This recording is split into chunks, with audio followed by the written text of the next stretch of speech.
Hello, welcome to another episode of The Whipping Prophet from Sister Philomena. Excuse me for that. In May, I had a vision. What I saw was very clear, but something went wrong. Somewhere along the vision. And as I'm telling this story, you will detect what went wrong. I normally like telling the month, date of my vision, but because this one took me a very long time to pull myself together, and the manner of what happened in the vision is still a shock to me till today. So my vision goes this way. I was smuggled into God's inner chamber. You must not believe me, but if you do, good for you. I saw myself standing in the middle of God's inner chamber, where he normally retires whenever he's contemplating of something. So I stood for more than 15 minutes waiting for God to attend to me, but he was really busy in thought. He was sitting on something that looked like a throne, or more like a sun throne. Let me describe it this way. It's like a throne, but it's like someone sitting on a sun, and the sun had the form of a throne. Very, very beautiful, shining like gold, but radiating like a sun. I don't know how to explain it. I think I've done my best now trying to explain the kind of the throne he was sitting on. He was backing me. To me, I felt as if God didn't know that I was in the inner chamber, as I was directly standing behind his throne while he was sitting on it. I noticed that something was bothering God. Whatever that thing was, my brothers and sisters, is very serious and has to do with the mankind. He was facing a wall, and whenever he knocked his head, powers will go out like air and bounce on the wall, and it will melt the wall, and the wall will come back and stand again. Immediately, he wanted to turn. Something that looked like a laser went out from him and nearly killed me on the spot. And that was exactly why I thought that he wasn't aware that I was in the inner room. And the question is, do you really think that God wasn't aware that I was in that room? At the end, you find out whether he was aware I was in that room, or he just did as if he was not aware that I was in that room. Immediately, Jesus appeared and drew me from that spot to behind the door of the same room. Then he went and kneeled down before God the Father. They started speaking in a language that I could not explain. But the funny part of it was that I understood everything they were saying. I saw Jesus kneeling down and begging God. But God was angry and refused. He, God the Father, shouted for the first time at Jesus, "No!" Immediately, wind went out from his mouth and nearly carried Jesus away from him.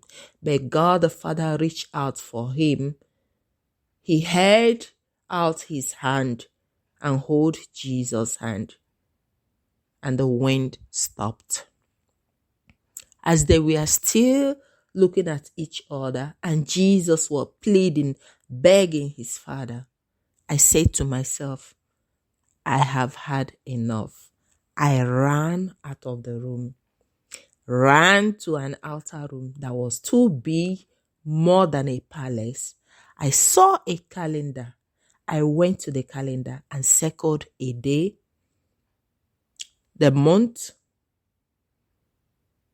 and I think I think that was the only thing I circled. The day and the month. I was seriously crying because of what I heard, or rather, I should say, what I overheard God the Father and God the Son saying. I finished writing on the calendar. I turned and saw God the Father from his inner chamber. Meanwhile, my brothers and sisters, this chamber was very, very, very, very, very, very, very, very far away from where I was standing at this point in time, because I was standing at the outer palace. Exactly. The exact point was before a calendar. He pointed at me as if he was wiping something out. Immediately, that conversation I overheard was completely wiped out from my memory. I mean, everything that I overheard them saying was gone out of my memory. He waved his hand and sent me back. My brothers and sisters, the whole conversation that made me cry bitterly, the conversation that made me run and mark the date and month in a calendar, God the Father wiped it completely out from me. My brothers and sisters, the questions here are, why would Jesus smuggle me into God the Father's inner chamber? What is that thing that he really wanted me to expose to the world, and God the Father didn't want the world to be warned? Why was God the Father so angry and even to the extent of refusing and saying no to Jesus for the first time?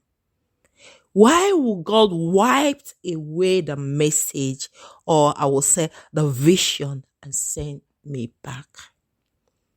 My brothers and sisters, the only thing my memory is telling me from the actions and behavior is that whatever that message is or was has to do with us, the mankind, our world, and our earth.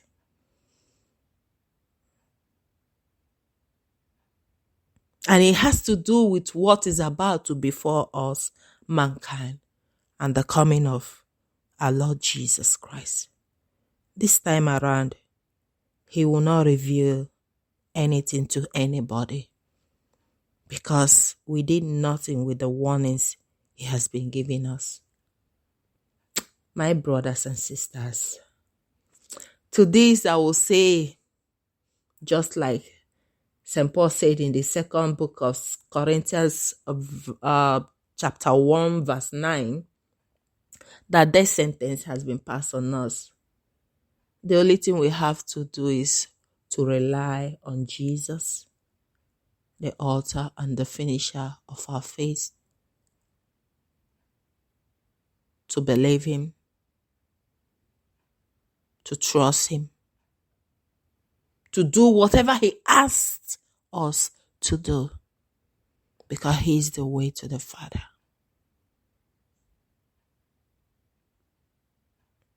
As I'm recording this message, I am still struggling to remember that conversation, which I know I'm just wasting my time, because whatever God the Father does, or no one can redo it. He left me with the actions I saw between him and his son, but the main conversation, he took it away. So, whatever you think, whatever you assume, you can write it, drop it as a comment. But then, be warned, his coming is no longer far away. That is it from Sister Philomena, the Weeping Prophet. God bless you.